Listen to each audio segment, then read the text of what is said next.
So we are discussing about the AIDS science. Second topic, health and disease. What is the meaning of disease? Which are the types of disease? What is the meaning of infectious disease? And we have already discussed about the dengue. Now second one is the swine flu. Now swine flu. Now what are the reasons of infection? It is also infectious disease. So what is the reason of infection? That is the spreading takes place by the pigs and the humans. So spreading त्याचं होतं, as well as the spread to the infected person's nose, throat and saliva. Infection कशाद्वारे होतं? नाक, घसा आणखी saliva जी लाळ आहे त्याच्याद्वारे infection हे होत असतं. आणि या डिसीजचं डायग्नोसिस कुठे केलं जातं? ते जी सलाइवा किंवा घशामधलं लिक्विड आहे हे कुठे केलं जातं? लॅब मध्ये पाठवलं जातं.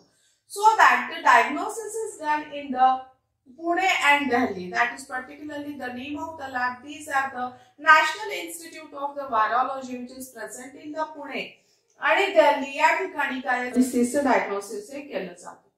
Now what are the symptoms of the disease? या disease चे symptoms काय आहेत? लक्षणं काय आहेत? तर पहिला काय तर difficulty in the breathing. आपल्याला श्वासोच्छ्वास घेताना प्रॉब्लेम येतो, अडचण येते. As well as a sore throat. Sore throat म्हणजे घसा खवखवणे, घसा खवखवतो.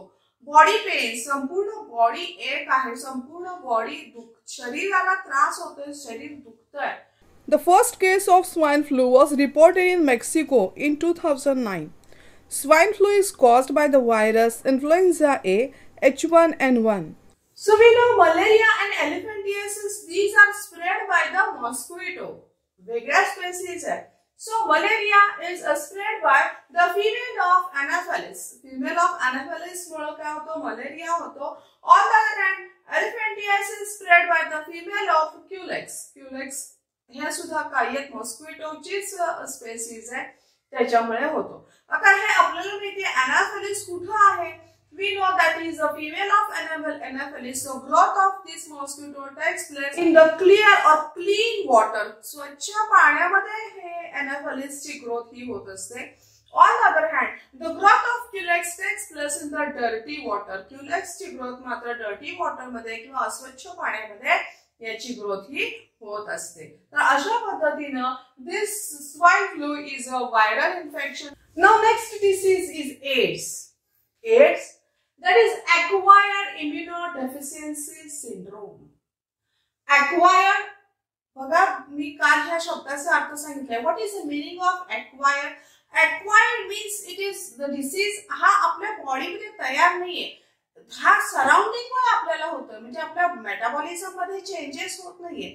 It occurs due to the surrounding. बाहेरचा परिस्थितीचा इफेक्ट आहे आपल्यावरती, काहीतरी सराउंडिंगचा, आणि त्यामुळे acquired, it is acquired immunodeficiency syndrome. Immuno means it is related to आपली प्रतिकारक क्षमता, आपली इम्युन सिस्टीम. आज सुद्धा आपण म्हणतोय कोरोनाच्या काळात आपली इम्युन सिस्टीम आपल्याला बूस्ट केली पाहिजे, प्रतिकारक क्षमता आपली चांगली झाली पाहिजे. तर acquired immunodeficiency syndrome याचा अर्थ काय आहे की बाहेरून होणारे काही इन्फेक्शन आहे, व्हायरस जो आहे किंवा तो बाहेरून येतोय, हा बॉडी मधला नाहीये.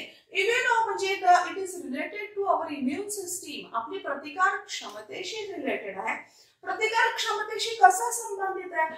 डेफिशियन्सी, प्रतिकारक क्षमतेमध्ये कमतरता होतीये. डेफिशियन्सी म्हणजे कमतरता होणे. सिंड्रोम, सिंड्रोम याचा अर्थ अनेक आजारांचा ग्रुप होतो. त्याच्यामुळे सिंड्रोम याचा अर्थ काय? अनेक आजार आपल्याला त्यावेळी लागू होतात, कारण आपली इम्युन सिस्टीमच कमी झालेली असते आणि त्यामुळे अनेक रोगांचा प्रादुर्भाव हा आपल्याला होत असतो. की जसं आपण म्हणतो आपण नॉर्मल आहे किंवा आज आपण शाळेत शिकतोय, हे कारण काय आहे की आपण आपली प्रकृती छान आहे. किती जरी बॅक्टेरिया आपल्या आसपास जरी असतील तरी आपली इम्युन सिस्टीम जर चांगली असेल, आपली प्रतिकार क्षमता जर चांगली असेल, तर हे सगळ्या गोष्टी काय होतात? नामशेष होतात. त्यामुळे इम्युन सिस्टीम चांगली होणं हे महत्त्वाचं असतं. आता एड्स आपल्याला कशामुळे होतो? It is caused by HIV virus, that is human immunodeficiency virus. Human माणसामध्ये आढळणारे इम्युनोडेफिशियन्सी हे HIV हे नाव आहे व्हायरसचं. तर इम्युनोडेफिशियन्सी म्हणजे आपल्या प्रतिकारक क्षमतेची कमतरता असणारा हा व्हायरस हा आहे हा विषाणूमुळे आपल्याला होतोय। HIV या विषाणूमुळे आपल्याला या रोगाचा प्रादुर्भाव हा होत असतो। आता काय आहे नेमकं काय होतं जेव्हा पर्सनला एखाद्या व्यक्तीला एड्स झालेला आहे? So that there is attack of various diseases, वेगवेगळ्या अनेक डिसीजचा आपल्याला अटॅक होतो। कारण काय आपली इम्युन सिस्टीमच त्या ठिकाणी वीक झालेली आहे, प्रतिकार क्षमताच आपली वीक झालेली आहे। So that there is an attack of various diseases on the person takes place, and because the natural immunity decreases का तर आपल्यामधली जी नॅचरल इम्युनिटी आहे आपल्या बॉडी मध्ये की जी आपण एक्सरसाइज करत असतो किंवा जे आपलं चांगलं डाएट असतं, ह्या डाएट मुळे आपली काय असते आपली इम्युन सिस्टीम ही बूस्ट होत असते। तर परंतु जर आपलं असं हे जर चांगलं नसेल, नॅचरल ज्या ज्या गोष्टी आहेत आपलं हेल्दी आपण नसू तर काय आहे आपली इम्युन सिस्टीम ही काय आहे कमी असते, आणि इम्युन सिस्टीम कमी असले की डेफिनेटली त्याच्यामध्ये काय आहे आपल्यावरती वेगवेगळ्या डिसीजचा अटॅक हा होत असतो। आता ह्या रोगाचं डायग्नोसिस कुठं कशा पद्धतीने केलं जातं?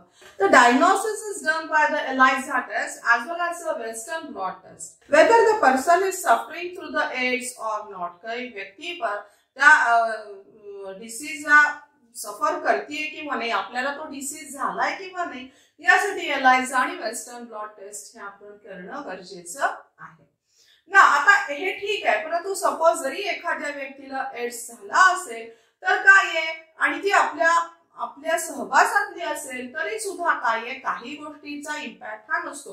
कोणत्या गोष्टींचा? That is we can share and touch to the food. आपण सपोज आपल्याकडे शाळाच आहे पंढरपुरामध्ये एड्सच्या मुलांची, तर अशा वेळी ती मुलं आली तर आपण काय करतो त्यांना शेअरिंग केलं पाहिजे, आपण त्यांच्याशी बोलतोय, आपण त्यांना स्पर्श करतोय, अशा पद्धतीने त्या पद्धतीने ते इन्फेक्शियस नाही। So we can share the food, we can touch the person, अशा पद्धतीनं आपण शेअरिंग किंवा टचिंग मुळे हा रोग होत नाही। ऍज वेल ऍज आपलं बिहेवियर त्या लोकांशी कसं असणं, ती छोटी मुलं आहेत आपल्यासारखीच मुलं आहेत, आपली मित्रमैत्रिणी आहेत, तर आपलं बिहेवियर त्यांच्याशी नॉर्मल मुलांप्रमाणेच असणं हे अतिशय गरजेचं आहे। So these are the important points of the AIDS. आणि याशिवाय काय अजून कोणत्या गोष्टी महत्वाच्या आहेत? तर आपलं कौटुंबिक जीवन आहे, हे कौटुंबिक जीवन हे आपण कसं ठेवलं पाहिजे? अत्यंत स्वच्छ ठेवलं पाहिजे। आपण आज तुम्ही 10वी पर्यंत शिकणार आहे, पुढे दुसऱ्या ठिकाणी शिकायला जाल तर अशा वेळी आपलं बिहेवियर हे मोरल असणं गरजेचं आहे की आपल्याला ज्या नीतिकथा लहानपणापासून सांगितल्या जातात त्याचं वर्तन योग्य केलं पाहिजे। आपण आपल्या फॅमिलीला अत्यंत प्रामाणिक असणं गरजेचं आहे। आपण आई वडील भाऊ बहीण काका मामा आत्या ही जी नाती आहेत या नात्यांशी एकनिष्ठ असणं अतिशय महत्वाचं आहे। पती पत्नी मधलं जे नातं आहे हे एकनिष्ठ असणं महत्वाचं आहे, दोघांनी प्रामाणिक असणं गरजेचं आहे, आणि अशा पद्धतीने आपण राहिलो। शिवाय ब्लड जेव्हा ट्रान्सफ्युजन करत असतो तेव्हा हे ब्लड ट्रान्सफ्युजन मुळे सुद्धा एड्सचा प्रादुर्भाव हा होऊ शकत असतो, किंवा शेअरिंग ऑफ द नीडल्स, अशी अनेक कारण असतात। पण थोडक्यात काय आहे की महत्वाचं म्हणजे नैतिक वर्तन ठेवणं, चांगलं ठेवणं हे केलं तर आपल्याला ह्या रोगाचा प्रादुर्भाव होणार नाही। तर मला वाटतं इथं 2 डिसीजेस आपण बघितलेत, आपण इथं थांबूया, पुढच्या तासाला आपण पुढचा पार्ट